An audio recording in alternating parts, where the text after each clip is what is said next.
हरे कृष्णा। सही भक्तों का स्वागत है आज की भगवद गीता क्लास में। पहले हम मंगलाचरण करते हैं।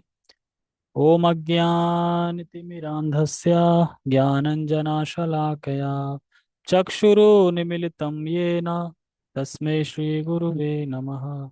श्रीचैतन्यमनोभीष्टं स्थापितं येन भूतले स्वयं रूपः कदा मह्यं ददाति स्वपदान्तिकं।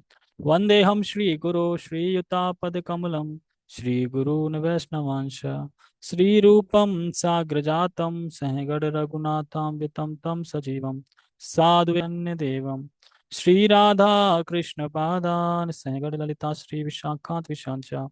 हे कृष्ण करुणा सिंधु दीनबंधो जगतपते गोपेश तप्त कांचन गौरांगी राधे वृंदावनेश्वरी वृषभानुसुते देवी प्रणमामि हरिप्रिय। वाञ्छाकल्पतरुभ्यश्च कृपा सिन्धुभ्येव च पतितानां पावनेभ्यो वैष्णवेभ्यो नमो नमः। जय श्री कृष्ण चैतन्य प्रभु नित्यानंद श्री अद्वैत गदाधर श्रीवासादि गौर भक्तवृंद। हरे कृष्णा कृष्णा कृष्णा हरे हरे हरे राम राम राम हरे हरे। रामाय रामभद्राय रामचंद्राय वेदसे रघुनाथाय नाथाय सीताय पते नमः। नमो विष्णुपादाय कृष्णपृष्ठाय भूतले श्रीमते भक्तिवेदांत स्वामिनि इति नामने। नमस्ते सारस्वते देवे गौरवाणी प्रचारिणे निर्विशेष शून्यवादी पश्चात देश तारिणे। Hare Krishna. Your internet connection is unstable. ये नेट का कुछ करना पड़ेगा, नहीं तो दिक्कत रहेगी रहेगी ऐसे ही, है ना। वही तो मैं कह रहा हूँ, नेट का कुछ ना कुछ करना पड़ेगा, नहीं तो ये दिक्कत रहेगी। तो हम शुरू कर रहे हैं आज से श्रीमद् भगवद गीता यथारूप। अध्याय एक है और पहला ही श्लोक है। और पहले श्लोक में ही शिल प्रभुपाद जी ने क्लियर कर दिया है कि भगवद गीता में क्या बताया जाएगा। और भगवद गीता एक विज्ञान है, और भगवद गीता पढ़ ली तो फिर और कोई शास्त्र पढ़ने की आवश्यकता नहीं है। इसमें मोटा मोटा इस श्लोक में यही बताया जाएगा।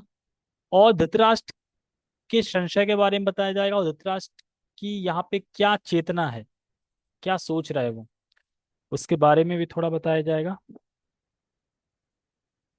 तो हम शुरू करते हैं। और एक आचार्य हैं श्रीपाद बलदेव विद्याभूषण,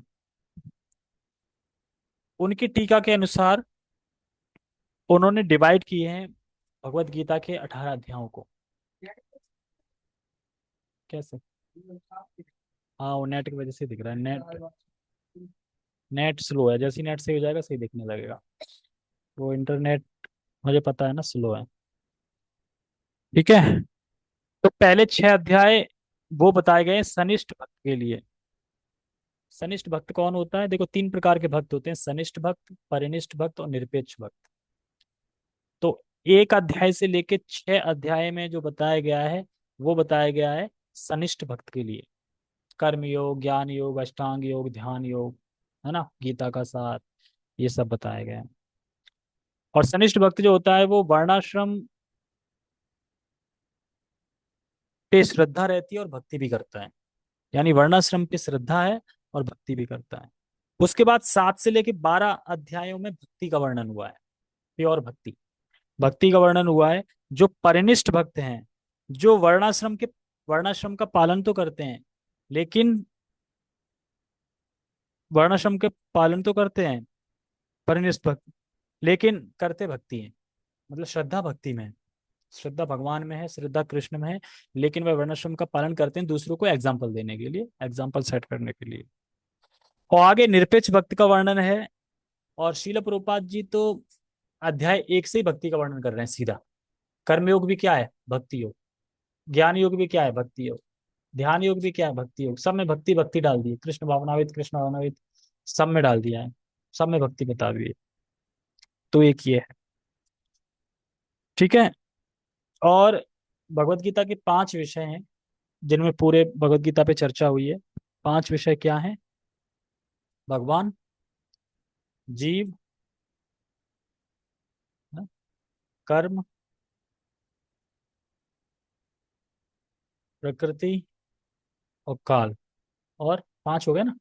हाँ, 5 विषय की चर्चा है। और इस 5 विषय से कुछ भी बाहर नहीं है। और जो वेदांत सूत्र हैं, जो वेद हैं, इनमें भी इन्हीं 5 विषयों की चर्चा है। इसीलिए कहते हैं कि भगवत गीता पढ़ ली तो और कोई शास्त्र पढ़ने की जरूरत नहीं है, क्योंकि जो विषय उसके हैं वही विषय भगवत गीता का है। ठीक है, तो हम स्टार्ट करते हैं, पहला श्लोक पढ़ते हैं। धृतराष्ट्र वाचा। का खाना खा के नहीं आगे? कैसे आवाज नहीं? धृतराष्ट्र वाचा। धर्म क्षेत्रे कुरुक्षेत्रे समवेतायुत्सवा मामकः पांडवाश्चैव किम अकुर्वता संजया। धर्म क्षेत्रे कुरुक्षेत्रे समवेतायुत्सवा मामकः पांडवाश्चैव किम अकुर्वता संजया। कोई बोलो जोर से, कोई बोलो। धर्म क्षेत्रे कुरुक्षेत्रे समवेतायुत्सवा मामकः पांडवाश्चैव किम अकुर्वता संजया। ठीक है,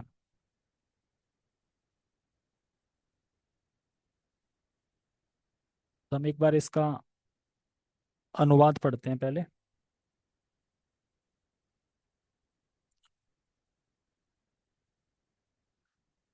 अनुवाद। धृतराष्ट्र ने कहा, हे संजय, धर्म भूमि कुरुक्षेत्र में युद्ध की इच्छा से एकत्र हुए मेरे तथा पांडव के पुत्रों ने क्या किया। क्या किया? तो तथाकथित राजा था धृतराष्ट्र। राजा था नहीं, लेकिन अपने आप को समझता था कि मैं राजा हूं। तो तथाकथित राजा। तो राजा का एक कर्तव्य होता है कि सभी जीवों के प्रति वह सम्मान समान भावना से रहता है। लेकिन यहाँ पे हम धृतराष्ट्र का क्या देख रहे हैं कि उसकी भावना क्या है? द्वेष भरी है। यानी कह रहा है मेरे तथा पांडु के पुत्रों ने क्या किया, जबकि सारा कुरुवंशी था। हे कुरुनंदन। कुरुनंदन कौन? युधिष्ठिर महाराज। अ, तो उनके भाई सब मिलके तो कुरुनंदन बोलते हैं, कुरु। लेकिन यहाँ पे बिल्कुल अलग कर दिया, बिल्कुल अलग। पांडव पुत्र, मेरे तथा पांडव के पुत्र ने क्या किया। तो जो राजना की चेतना यहाँ पर बैर भाव दिख रहा है एक तरीके से, कि ये अलग हैं और इनसे युद्ध करना है।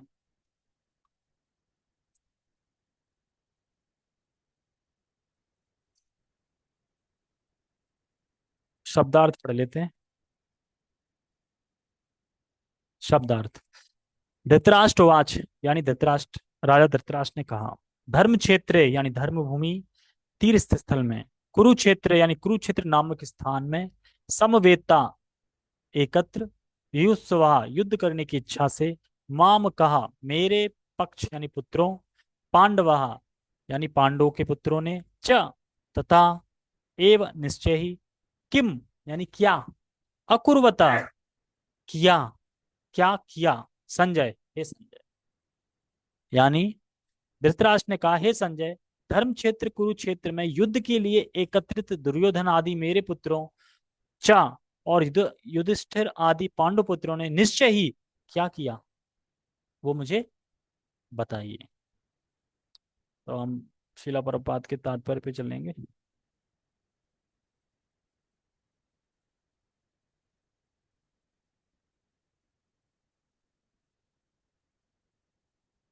ठीक है, तो तात्पर्य एकदम सिंपल है, क्योंकि पहला ही अध्याय है और इस अध्याय में हमें समझना है कि क्या है। तो भगवत गीता जो है वो महाभारत का पार्ट है। महाभारत में ही भगवत गीता आती है। और भगवत गीता ये जन्मेजय वैशंपायन ने जन्मेजय को सुनाई थी, शायद, जहां तक मैं सही हूँ। यानी अब किसने सुनाई थी याद नहीं आ रहा, लेकिन जन्मेजय को सुनाई थी महाभारत, ये पता होना चाहिए। और धृतराष्ट्र ने पूछा कि धर्म क्षेत्र कुरुक्षेत्र कुरुक्षेत्र में एकत्रित होके क्या किया। तो जब जैसे ये प्रश्न किया तो संजय को बड़ा आश्चर्य लगा ये प्रश्न पूछ सुन के। वो ये कह रहे हैं, एक तो आप अपने मुंह से ये भी बोल रहे हैं कि धर्म क्षेत्र कुरुक्षेत्र, यानी धर्म के क्षेत्र पे मेरे तथा पांडु के पुत्र ने क्या किया। आप धर्म क्षेत्र जब बोल रहे हैं तो आप ये क्यों पूछ रहे हैं क्या किया। धर्म क्षेत्र में क्या करेंगे, जो धर्म का क्षेत्र है, युद्ध के इच्छा से एकत्रित हुए हैं तो क्या करेंगे, फिर युद्ध ही करेंगे। फिर आप ये प्रश्न क्यों कर रहे हैं कि धर्म क्षेत्र कुरुक्षेत्र समवेता युस्वा, समवेता मतलब एकत्रित होके क्या किया, तो ये प्रश्न ही गलत है। तो संजय ये समझ पा रहे थे कि इसमें धृतराष्ट्र का क्या कहने का मतलब है, क्या तात्पर्य है, क्यों पूछ रहे हैं। तो धृतराष्ट्र पूछ रहा था डर की वजह से, उसको डर था। किस चीज का, कहीं दुर्योधन सलाह ना कर ले, या फिर ऐसा ना हो कि युधिष्ठिर महाराज ही का मन लौट जाए कि अपने युद्ध नहीं करते हैं, अब छोड़ो हम वन चले जाएंगे, हम वन चले जाएंगे, छोड़ो हम युद्ध नहीं करते। दोनों से ही उसको डर था, क्योंकि उसकी मंशा यही थी कि कैसे भी करके पांडव मारे जाएं, बस पांडव का खात्मा हो जाए बिल्कुल। वो ये भी नहीं चाहता था कि युद्ध रुके, वो ये भी नहीं चाहता था कि वो मुझे कुछ ना देना पड़े, और ये भी नहीं चाहता था कि वो वन जाए, क्योंकि वन में जाने के बाद भी तो मारने के कितने कितने प्रयास किया था। वन में चले जाएं, हो सकता है कि शक्ति वक्ति प्राप्त करके फिर लौट के आ जाएं। हाँ, आगे कुछ भी हो सकता है, इसलिए सर एक बिल्कुल सारा सफाया हो जाए, बचे ही ना, ताकि मेरे पुत्र राजा बन जाए। उसको यही इच्छा थी, मेरा पुत्र राजा बने। क्योंकि युधिष्ठिर महाराज पांडु के बड़े पुत्र थे, और पांडु बड़े थे और धृतराष्ट्र छोटे थे। धृतराष्ट्र बड़े थे, अच्छा हाँ, धृतराष्ट्र बड़े थे, लेकिन धृतराष्ट्र अंधे थे, और अंधे होके तो राजा तो नहीं बना सकते। इसीलिए बात ये आ रही थी कि धृतराष्ट्र का जो पुत्र होगा बड़ा, वो राजा बनेगा। लेकिन यह हुआ क्या कि जब वो वन गई, कुंती और माद्री, तो वो तो पांच पांच पुत्रों के साथ लौट के आई। तो ये बात जब धृतराष्ट्र ने सुनी तो बिल्कुल सहन नहीं कर पाया कि अरे, मेरे से पहले पुत्र हो गए, तो यानी बड़ा पुत्र, और बड़ा पुत्र तो बड़े पुत्र का हक होगा, फिर अधिकार हो जाएगा, राजा बन जाएगा। तो इसलिए मारना चाहता था बिल्कुल भी। पहले तो एंट्री नहीं दे रहा था अंदर, नहीं ये है ही नहीं, हम कैसे मान ले हैं। फिर सारे देवतागण आए, है ना, मुनि वगैरह आए। उन्होंने जब बोला कि नहीं है, अगर नहीं मानोगे ना तभी भस्म कर दूंगा सब, तो फिर डर के मारे स्वीकार कर लिया, हाँ ठीक है ठीक है, इस तरीके से। तो यहाँ पूछना कि क्या इसके पीछे क्या अभिप्राय है धृतराष्ट्र का, तो इसीलिए यहाँ पे बता रहे हैं कि देखो, स्थान का बहुत महत्व होता है।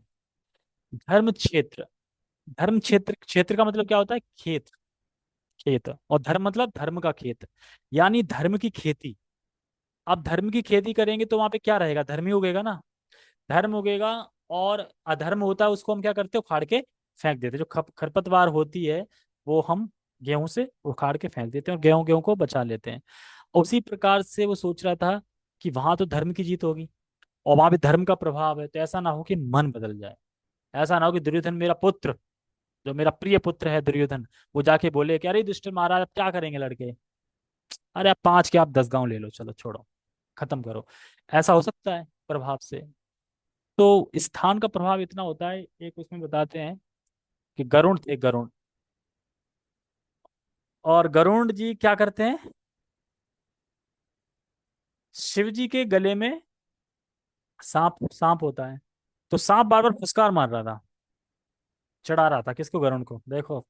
तो गरुण कह रहा है कि ना, हालांकि तुम्हें बल बिल्कुल नहीं है, मैं तुम्हें 1 मिनट में चबा जाऊं, लेकिन बल होते हुए भी मैं कुछ नहीं कर सकता, क्योंकि तुम अच्छे स्थान में बैठे हो, ऐसे स्थान में बैठे हो जहां पे मैं कुछ कर नहीं सकता। तो इसलिए बल से ज्यादा स्थान का इंपॉर्टेंट ज्यादा होता है। स्थान ऐसा था फिर भी बल होके कुछ नहीं कर पा रहे थे, वो चढ़ा रहा था वो, और यही दूसरी जगह होती तो अभी तक का नाश कर दिया होता।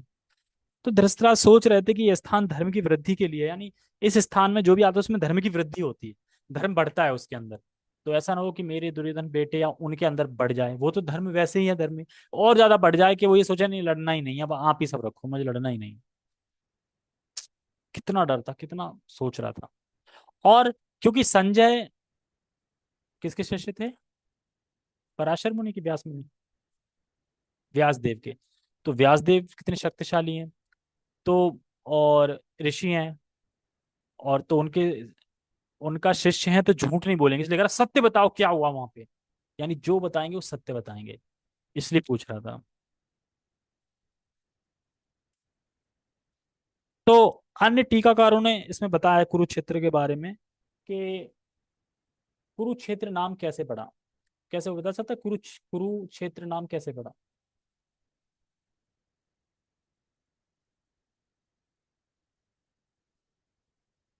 है क्या।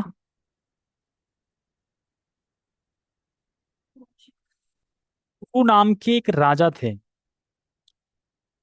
जिन्होंने हल चलाया था, और जब वह हल चला रहे थे तो हल जोत रहे थे, क्योंकि वो चाह रहे थे कि ये जो कुरुक्षेत्र है इसमें मैं हल जोतूंगा और ऐसी खेती करूंगा कि जो मेरे जितने वंशज आएंगे अब आगे, वो सब अगर यहाँ मरेंगे तो उनका उद्धार हो जाएगा, वो स्वर्ग चले जाएंगे।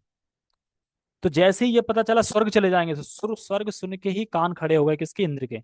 और इंद्र तुरंत नीचे आता है कि क्यों, क्या हुआ, क्यों जोत रहे हो, क्या चाहिए आपको बताओ। तो इस तो वो ये चाहते कि मुझे यही चाहिए कि मेरे जो भी वंशज मरे यहाँ पे वो स्वर्ग आए। तो कह रहे हैं आप इतनी ज्यादा तपस्या करने की जरूरत नहीं है, ठीक है मैं आशीर्वाद देता हूँ, स्वर्ग आएंगे वो, ठीक है, मतलब स्वर्ग आएंगे मतलब गद्दी पे नहीं बैठेंगे, मुक्त हो जाएंगे, मतलब स्वर्ग आएंगे, स्वर्ग भोगेंगे इस तरीके से। तो इसी प्रकार से कुरु नाम के राजा ने जब वहां पे राज किया, वहां पे खेत जोता, वहां पे खेती की, इसलिए नाम पड़ा कुरुक्षेत्र। और कुरुक्षेत्र से पहले क्या था वहां पे? क्या नाम था, कुरुक्षेत्र से नाम क्या था, कुरुक्षेत्र से पहले भी नाम था समंतक, समंत पंचक नाम था। यहाँ पे जो परशुराम परशुराम भगवान है, जो जब उन्होंने 19 बार या 21 बार क्षत्रियो का संहार किया था, तो बहुत पाप बढ़ गए थे उनके, तो पापों से निवारण करने के लिए, क्योंकि ये पवित्र स्थान है, तो यहाँ आए थे और उन्होंने 5 जगह से स्नान किया था यहाँ पे। तो पंचक, तो समंत पंचक नाम पड़ा, कुरुक्षेत्र से पहले नाम था। तो समंत पंचक नाम से था, और क्योंकि यहाँ पे ब्रह्मा आदि आते थे, यज्ञ करते थे, देवता आते थे, क्योंकि देवताओं को भी पता है कि पृथ्वी लोक में सबसे पवित्र स्थान जो है वो है कुरुक्षेत्र। अब क्या है, धर्म क्षेत्र, तो उसको धर्म क्षेत्र बन गया है वो। तो इसलिए भी ये पवित्र स्थान है, बहुत ज्यादा पवित्र पावरफुल स्थान है ये। इसीलिए मैं कुरुक्षेत्र जाना चाहिए। दुर्भाग्य से मैं ही नहीं गया हूँ एक बार भी। आप सब तो घूम के आ गए होंगे शायद, आपकी तो सिस्टर सिस्टर रहती हैं। आपकी दूसरी सिस्टर नहीं आती, वो तो यहाँ पे खूब बोल रही थी, हाँ हाँ हाँ आऊंगी, जो मल को देख रही थी 10 मिनट तक। अच्छा टाइम नहीं है उनके पास है। आज मैं टाइम मैनेजमेंट के ऊपर ही कथा सुन लेक्चर सुन रहा था। तो खाना बनाते हुए सुन लो, कहीं भी सुन लो, उसमें क्या, फोन लगा के रख लो कान में, खाना बनाते रहो, अच्छा अच्छा खाना बन जाएगा और स्वादिष्ट, इस तरीके से। ठीक है। तो मैं क्या कह रहा था, मैं यही कह रहा था कि जो भी यहाँ शरीर त्यागेगा वह स्वर्ग को जाएगा। तो किसी कोई मरणासन हो, मर रहा हो, तो कुरुक्षेत्र ले जाके मार दो उसको, वृंदावन जाए तो धाम चला जाएगा ना। धाम नहीं भेजना, स्वर्ग भेजना है, भोग भोगेगा ना। सबकी इच्छा ही तो ये, भोग भोगू में। धाम कौन जाना चाहता है, अगर धाम जाना चाहता हो तो फिर तो जूम की लिमिट ही खत्म हो जाती है, 100 से ऊपर ही पीपल आ जाते फिर तो सब लोग स्वर्ग चाहते हैं, स्वर्ग में हम स्वर्ग भोगें बस, धाम कोई नहीं चाहता। धाम में क्या करेंगे, फिर सेवा करनी पड़ेगी, यहाँ सेवा कर रहे हैं वहां भी सेवा, सेवा सेवा सेवा, हमारी सेवा कौन करेगा, हमारी सेवा कब कौन करेगा, ये भी तो, हमारी सेवा भी तो होनी चाहिए ना।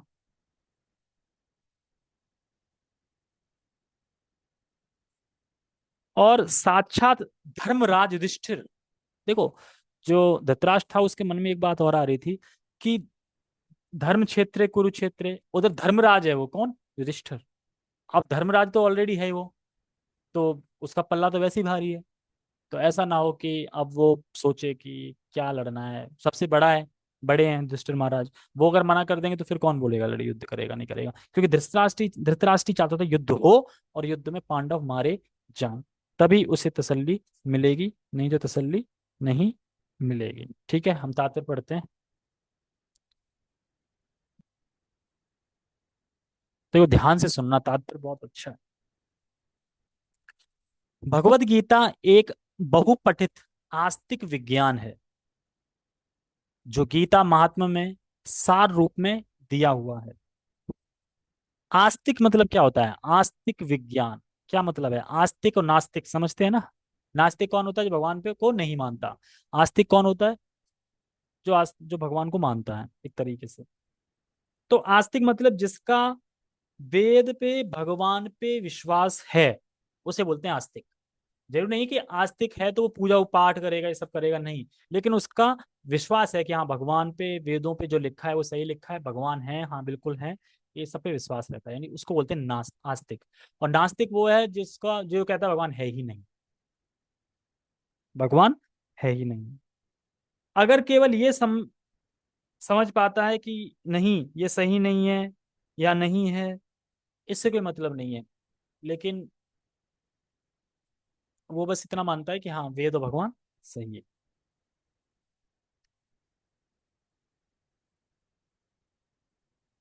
और बता रहे हैं कि विज्ञान क्या है? विज्ञान ये है कि भगवत गीता में जो बताया गया है उसको आप पालन करेंगे तो आपको फल मिलेगा वैसा, यानी आपको अनुभव प्राप्त होगा वैसा, और जैसे जैसा लिखा है वैसे वैसे लाइफ चलेगी आपकी। जैसे कि भगवत गीता में लिखा है कि जब आप कृष्ण भावनामृत में आते हैं, माला करते हैं, तो आपको प्रजल्पा करने का मन नहीं करता, रिश्तेदारों के यहाँ जाने का मन नहीं करता। तो ऐसा हकीकत में हो रहा है कि करता है भी? पहले तो दिन गिनते थे ना, कब आएगा कब आएगा, रक्षाबंधन कब आएगा, जाएंगे राखी बंधवाएंगे, ये वो। मन होता है अभी भी जाने का? क्या मैं क्या बोल रहा हूँ, ये क्या बोल रही हैं? हाँ वही मैं ही तो कह रहा हूँ। इच्छा नहीं होती ना जाने की, बिना इच्छा से जाओ, पर जाओ, रिश्ते निभाने हैं, तथाकथित रिश्ते। ठीक है।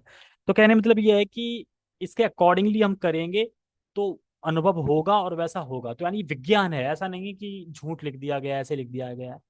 तो ये विज्ञान है, क्योंकि पूरे इंडिया में, पूरे विश्व में सबसे ज्यादा भगवत गीता बिकने वाली भगवत गीता कौन सी है? श्रील प्रभुपाद जी की यथारूप सबसे ज्यादा गीता बिकने वाली है। हर चीज में देखा। हम जब गीता मैराथन आता है एक महीने का, तो कितनी कितनी हजार यहाँ जाती हैं। अगर ऑल ओवर सभी इस्कॉन की मिलाए जाए तो करोड़ों में जाती होगी, लाखों में, है ना? इतना और प्रचार कौन कर रहा है? इतना गीता डिस्ट्रीब्यूट करने का सड़क पे, रोड पे कोई नहीं कर रहा। तो यही चीज है। तो समझ में आया? ये लाइन समझ में आई कि आस्तिक विज्ञान। ठीक है।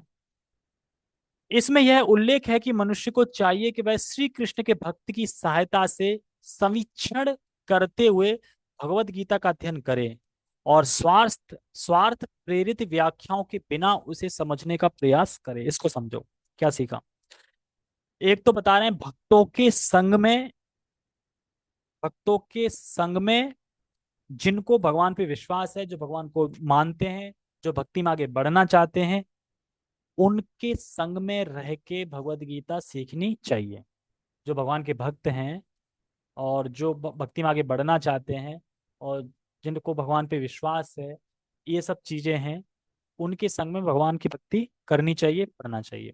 और बताने की लाइन है इसमें, स्वार्थ प्रेरित स्वार्थ प्रेरित व्याख्याओं के बिना। स्वार्थ प्रेरित मतलब है अपना उल्लू सीधा करने के लिए गीता यूज नहीं करनी चाहिए। जैसे कि पैसा कमाने के लिए गीता का यूज कर रहे हैं, या फिर मैं फेमस बन जाऊं, यश फैल जाए मेरा, इसलिए गीता का मैं उपयोग कर रहा हूँ, अपना सब बता रहा हूँ। बस गीता की हेडिंग लगा दी, कृष्ण लगा दिए, अर्जुन लगा दिए, पोस्टर में ये लगा दिया, बाकी सब अपना माल है उसमें अंदर। तो अपना उल्लू सीधा करने के लिए गीता का यूज नहीं करना चाहिए। शिला प्रभुपाद जी कहते हैं, तुम अपनी गीता स्वयं क्यों नहीं लिखते? भगवान का सहारा क्यों ले रहे हो? भगवान का फोटो लगाते हैं ना अर्जुन का, भगवान का क्यों सहारा ले रहा है? बस अपना गीता डाल दो, भगवान का फोटो मत लगाओ उसमें, ना अर्जुन का लगाओ। फिर देखो आपकी गीता कौन लेगा। और गीता मतलब है कि गीता नाम सुन के ही लोग उसका सम्मान करते हैं, है ना? भगवत गीता है, पूजनीय है, इस तरीके से। तो वो कह रहे हैं अपनी गीता लिखो। अपनी गीता मतलब कुछ भी नाम दे के अपना लिख लो सारा, अपना पूरा बायोडाटा, और फिर बेचो। देखो कौन लेता है, कौन खरीदता है, कौन पढ़ता है, कौन बदलता है। तो गीता में एकदम स्पष्ट अर्थ है कि हमें भक्तों से और गुरु परंपरा से सुनना चाहिए, इसलिए इसमें श्लोक भी आएगा चौथे अध्याय में, प्रणिपातेन प्रश्नेन करके, ठीक है। अर्जुन ने जिस प्रकार से साक्षात भगवान कृष्ण से गीता सुनी और उसका उपदेश ग्रहण किया, इस प्रकार की स्पष्ट अनुभूति का उदाहरण भगवत गीता में ही है। यदि उसी गुरु परंपरा से निजी स्वार्थ से प्रेरित हुए बिना किसी को भगवत गीता समझने का सौभाग्य प्राप्त हो, तो वह समस्त वैदिक ज्ञान तथा विश्व के समस्त शास्त्रों के अध्ययन को पीछे छोड़ देता है। वाह। अगर हम गीता पढ़ रहे हैं तो हमें और कोई वेद या और कोई उपनिषद पढ़ने की आवश्यकता बिल्कुल नहीं है। अगर हम गीता पढ़ रहे हैं तो वेद पढ़ लोगे, वेद में कुछ समझ में नहीं आएगा। उपनिषद पढ़ोगे, कुछ समझ में नहीं आएगा उपनिषद में, कुछ भी समझ में नहीं आएगा कि क्या है क्या नहीं है। पूरा वेद पढ़ लोगे, आपको ये पता नहीं चल पाएगा कि कृष्ण भगवान है। लेकिन आचार और परंपरा से हम सीखते हैं तो हमें पता चलता है। इसीलिए इसमें कह रहे हैं कि अगर एक गीता पढ़ ली है तो सारा वेद उसी में है, वेदों का सार है ये, और जो 5 विषय उसमें है वही 5 विषय इसमें है। तो इसलिए और कोई शास्त्र पढ़ने और कोई उपनिषद वेद इत्यादि पढ़ने की जरूरत नहीं है। ठीक है, भगवत गीता के 5 टॉपिक बताओ। बताओ क्या, जल्दी, समय नहीं है, 9 बज चुके हैं ऑलरेडी। ठीक है, हम कर रहा हूँ। तो अब ये बात है कि देखो, हमें गीता अगर हम पढ़ रहे हैं, गीता हम पढ़ रहे हैं तो हमें और कोई शास्त्र पढ़ने की जरूरत नहीं। गीता पढ़नी कैसे है, तो इसी में बता रहे हैं, गुरु परंपरा से। समझ में आ गए? गुरु परंपरा से गीता पढ़नी है, अपने मनगढ़ंत तरीके से नहीं पढ़नी है। लेकिन श्रीला प्रभुपाद जी की गीता फिर भी इस तरीके से टीका लिखी, इस तरीके से तात्पर्य दिए हैं कि अगर आप मन मतलब अपने हिसाब से भी पढ़ रहे हैं, फिर भी हो सकता है कि आप सही सही समझ सकें। और कोई गीता पढ़ेंगे तो फिर आप कहीं और ही चले जाएंगे, निराकार में जा सकते हैं, कहीं भी जा सकते हैं। लेकिन कम से कम ये गीता पढ़ेंगे तो ये तो पता चल जाएगा कि कृष्ण भगवान, निर्देशन में तो पढ़ना ही है। लेकिन आप मान लो वैसे ही ले आए, किसी ने दे दिया, आप घर भी पढ़ रहे हैं, तो आपको इतना तो पता चल जाएगा कि इसमें यार बार बार ये लिखा है कृष्ण भगवान है, कृष्ण भगवान है, कृष्ण भगवान है, वो इतना तो पड़ेगा कम से कम। जैसे कहते हैं, शिला प्रभुपाद जी स्वामी बहुत खराब थे, उन्होंने पूरे देश में, पूरे जगत में एक भ्रम फैला दिया है। क्या भ्रम फैला दिया? कृष्ण भगवान है। अब समझ नहीं आ रहा है, वो तारीफ कर रहा है क्या कर रहा है? एक तरीके से नेगेटिवली तो अच्छा ही बोल रहा है। मतलब ये भ्रम फैला दिया कि कृष्ण भगवान है पूरे जगत में। और शिला प्रभुपाद ने पूरे ब्रह्मांड में फैला ही दिया है। लेकिन भ्रम नहीं है ये सत्य है। ब्रह्मवादी तो वो तो एक अलग है जो भ्रम में पड़े हुए हैं। ठीक है, इस तरीके से। और बता रहे हैं कि इसमें स्वार्थ रहित हो के समझना चाहिए। हम किसी के निर्देशन में सीख रहे हैं, गुरु परंपरा सीख रहे हैं, लेकिन स्वार्थ रहित। ये नहीं कि भगवत गीता हम इसलिए सीख रहे हैं धन के लोभ के लिए, या हम फेमस हो जाएं उसके लिए। नहीं, हम भक्ति में कैसे प्रोसेस करें आगे, प्रोग्रेस करें आगे, बढ़े आगे, इस विचार से हमें भगवत गीता सीखनी चाहिए। और मेन हमारा लक्ष्य होना चाहिए भगवान श्री कृष्ण के चरणों का प्रेम प्राप्त करने के लिए। इस तरीके से होना चाहिए। तो धन यश फेमस होना इत्यादि भगवान के प्रति द्वेष के लिए भी पढ़ते हैं लोग, इस तरीके से नहीं होना चाहिए। पाठक को भगवत गीता में न केवल अन्य शास्त्रों की सारी बातें मिलेंगी, अपितु ऐसी बातें भी मिलेंगी जो अन्यत्र कहीं उपलब्ध नहीं है। वाह, ये ऐसा ग्रंथ है कि जो अन्यत्र ग्रंथ में भी नहीं मिलेगा वो भी इसमें है, और जो इसमें है वो अलग कहीं मिलेगा ही नहीं। इसलिए भगवत गीता पढ़नी चाहिए। भगवत गीता में भगवान ने इतना क्लियरली बताया है कि मुझे क्या चाहिए और क्या आप करोगे कि मेरे धाम आ जाओगे। सब कुछ क्लियरली बता दिया है। पत्रम पुष्पम फलम तोयम, बिल्कुल क्लियरली मेंशन कर दिया। मन मना मद भक्तो, एकदम खुल्लम खुल्ला बताया कि क्या पसंद है मुझे, कैसे मुझे प्राप्त कर सकते हो। सारा कुछ एज इट इज भगवान ने बता दिया है अपने मुख से बोल के। तो इसीलिए कह रहे हैं कि भगवत गीता में ऐसे ऐसे गुह तत्व हैं, ऐसी ऐसी गुही परम परम गुह्य ज्ञान है कि जो अन्यत्र वेद में, पुराणों में कहीं पे भी नहीं है, मिलेगा ही नहीं जो यहाँ है। इसीलिए भगवत गीता की कह रहे हैं इसमें। यही गीता का विशिष्ट मानदंड है। मानदंड है मतलब क्या मानदंड है का, आपको इसके बाहर जाने की जरूरत नहीं है, सब कुछ इसी में है। और जो बाहर नहीं है वो भी इसमें है। इस तरीके से स्वयं भगवान श्री कृष्ण द्वारा साक्षात उच्चरित होने के कारण यह पूर्ण आस्तिक विज्ञान है। आस्तिक मैंने बता दिया, विज्ञान बता दिया शुरू में। आस्तिक मतलब जो भरोसा करता है वेद पे, भगवान पे। और विज्ञान मतलब कि इसमें जो लिखा है वो काम करता है पूरा पूरा, मतलब हम प्रैक्टिकली इसको अनुभव कर सकते हैं प्रैक्टिकली, इसको अपनी लाइफ में उतार सकते हैं। जैसे भगवान ने बोला है 6 घंटे से अधिक नहीं सोना चाहिए, तो हम ये प्रैक्टिकल कर सकते हैं कि 6 घंटे में हम पर्याप्त, हमारी बॉडी ठीक रहेगी, सब कुछ सही रहेगा। लेकिन शिला प्रभुपाद जी ने थोड़ा मर्सी दिखा के बोल दिया 6 से 7 आवर्स, 6 से 7 घंटे एज अ शरीर के ऊपर, इस तरीके से। महाभारत में वर्णित धृतराष्ट्र तथा संजय की वार्ताएं इस महान दर्शन के मूल सिद्धांत का कार्य करती हैं। माना जाता है कि इस दर्शन की प्रस्तुति कुरुक्षेत्र के युद्ध स्थल में हुई, जो वैदिक युग से पवित्र तीर्थ स्थल रहा है। तो वैदिक पद्धति से हम देखा तो तीर्थ स्थल रहा है, कुरुक्षेत्र भी एक तीर्थ स्थल है, ये बताया जा रहा है इसमें, इसलिए हमें जाना चाहिए वहां पे। इसका प्रवचन भगवान द्वारा मानव जाति के पथ प्रदर्शन हेतु तब किया गया जब वे इस लोक में स्वयं उपस्थित थे। स्वयं उपस्थित थे तो भगवान जब थे, क्या जूम बंद हो गया क्या? है? पक्का? हरे कृष्णा, आवाज आ रही है? हरे कृष्णा, आवाज आ रही है? हरे कृष्णा, आ तो रही है सही, सब कुछ सही चल रहा है, बस लोग सो रहे हैं और कुछ नहीं। और नींद तो खैर आ ही जाती है, ये इससे पता चलता है असर करती है ना। जैसे ही मान लो कि कथा में नींद आने लगे, यानी असर कर रही है। और जैसे ही प्रजल्पा स्टार्ट हो जाए, या द्वे या किसी की चुगली स्टार्ट हो जाए, मतलब कि ये तुरंत कान कान ऐसे खोजने लगेंगे, कुछ सुनाई पड़ जाए, कुछ सुनाई पड़ जाए। हाँ, गुस्से पुस्से तुरंत नींद भाग जाती है। नहीं, आप करके देख लेना, जपा में नींद आ रही है ना, आप जपा बंद कर देना, फोन ऑन चलाने लगना, कॉल आ जाए किसी की, तुरंत नींद भाग जाएगी। इस तरीके से। कभी खाना खाते हुए कोई सो गया हो, खाना खाते हुए कॉल दिया सो गया, या कोई एटीएम पे पैसे गिनते हुए सो गया हो।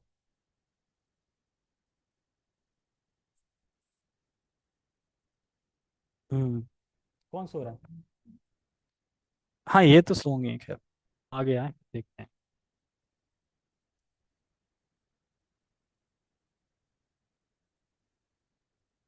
ठीक है, सॉरी, थोड़ा डिस्टरबेंस, थोड़ा नेट स्लो हो गया था। तो मैं कहाँ पे था? हाँ, धर्म क्षेत्र शब्द सार्थक है क्योंकि कुरुक्षेत्र के युद्ध स्थल में अर्जुन के पक्ष में श्री भगवान स्वयं उपस्थित थे। स्वयं उपस्थित थे मतलब है। और जैसे जो गीता पढ़ते हैं वो जानते हैं कि धर्म की स्थापना के लिए और भक्तों को आदान प्रदान करने के लिए भगवान इस जगत में आते हैं। इसलिए भगवान अनुकूल क्षेत्र में लेके गए, ताकि सबका उद्धार हो जाए, धर्म की स्थापना हो। धर्म की स्थापना करने के लिए कहाँ ले गए? धर्म क्षेत्र। अब धर्म क्षेत्र में जाके धर्म की स्थापना होगी कि नहीं होगी? जैसे जब धान बोना होता है, तो चावल डालते हैं, फिर थोड़ा उग जाता है, फिर निकाल निकाल के लगाते हैं ना, ऐसे करके पानी से ऐसे निकाल लगाते हैं।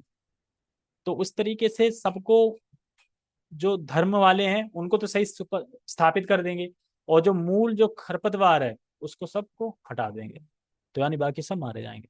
तो वैसे तो अल्टीमेट अगर देखा जाए, देख लेना बंद ना हो जाए, वैसे तो अल्टीमेट अल्टीमेट ये है कि जो भी भगवान के सामने मरे थे, जिसकी जैसी इच्छा थी वैसे वो गए थे। किसी की मुक्ति की इच्छा थी तो मुक्त हो गया, किसी की इच्छा स्वर्ग थी तो स्वर्ग चला गया, किसी की इच्छा ब्रह्मलोक में थी ब्रह्मलोक चला गया, कोई तपलोक चला गया, जो जिसकी जैसी इच्छा होगी, जैसा कर्म होगा, जैसी इच्छा होगी, भगवान को देख के वैसे वैसे तर गए एक तरीके से। तो किसी का लॉस नहीं हुआ किसी भी तरीके से।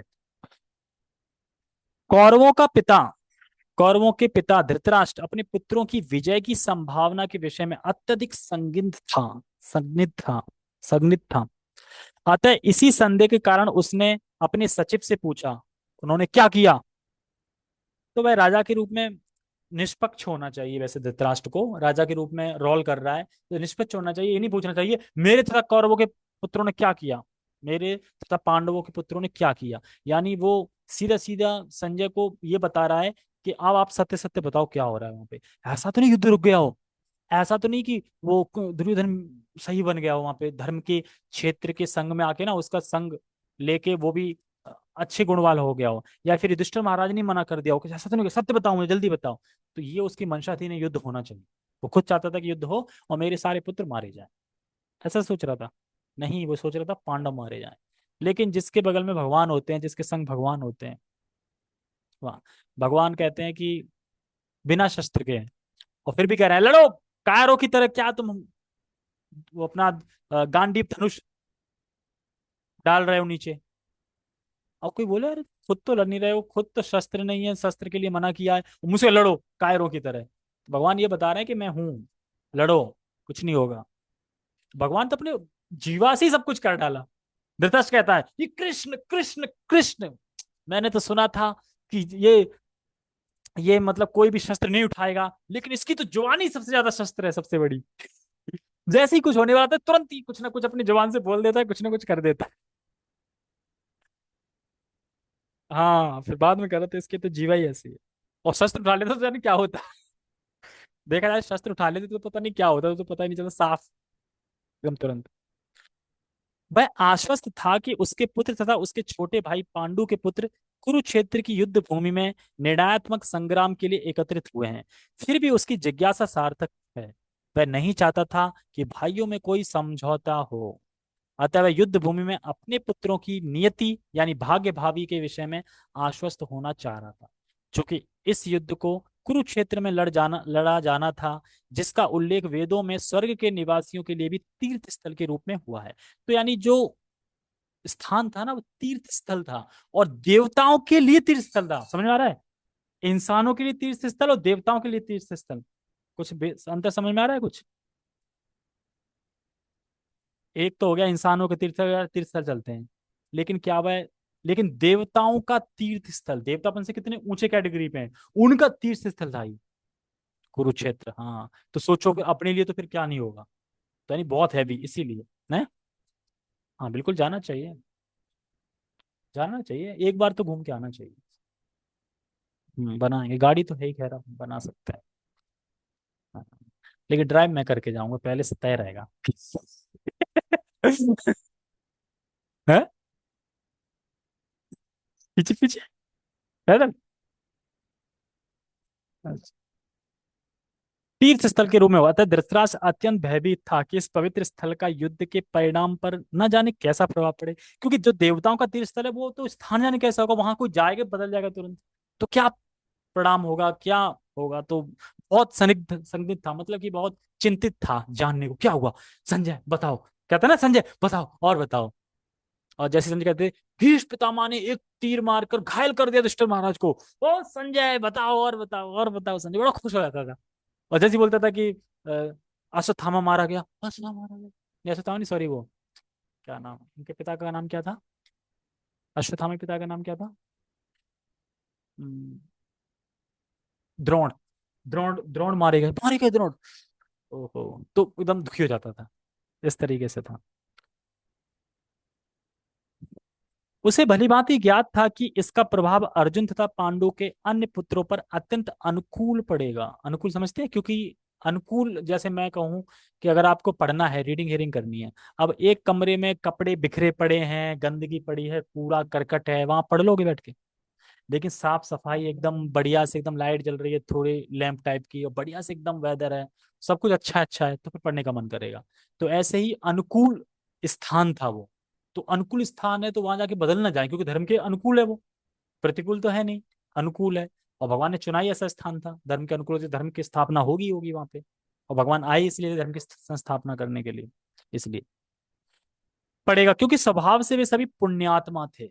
पुण्यात्मा थे यानी कौन? पांडव लोग सभी कौन थे? स्वभाव से ही पुण्यात्मा। जैसे कि हम यहाँ भी देखते हैं कि कोई कोई व्यक्ति भले ही भक्ति ना करता हो, भक्ति में ना जानता हो, लेकिन धाम आम ले जाओ तो बड़ा प्रभाव पड़ता है उसको धाम का, है ना। और वहां वो नाचता भी है, कीर्तन भी करता है, भक्त बन जाता है, धीरे धीरे माला करने लगता है।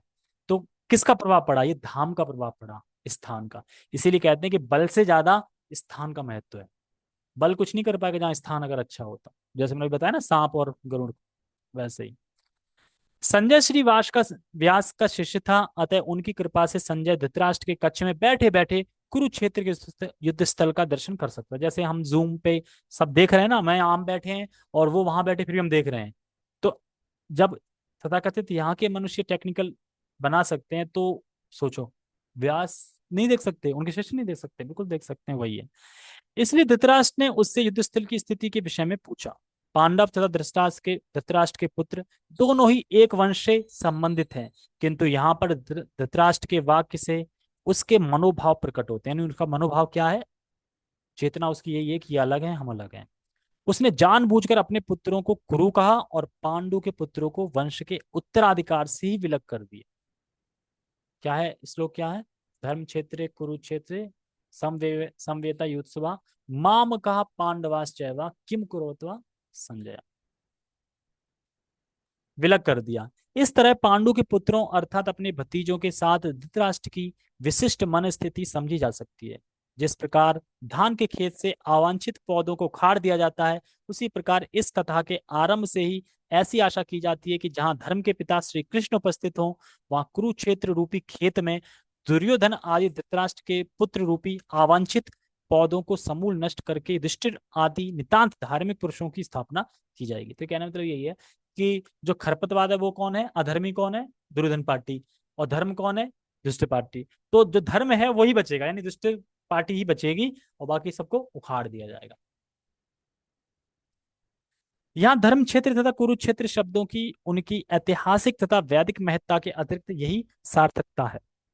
यानी यह धर्म का क्षेत्र है, यहाँ पे देवता द्वारा यज्ञ करनी है, मतलब यज्ञ करनी थे, यज्ञ करते थे देवता। तो यहाँ धर्म क्षेत्र, तो धर्म क्षेत्र की ही खेती होगी। धर्म क्षेत्र में किसकी खेती होगी, जैसे गेहूं के खेत में गेहूं की खेती होगी, गेहूं आएगा, ऐसी धर्म के क्षेत्र में धर्म की खेती होगी, और कौन रहेगा, धर्म रहेगा, अधर्म रहेगा ही नहीं।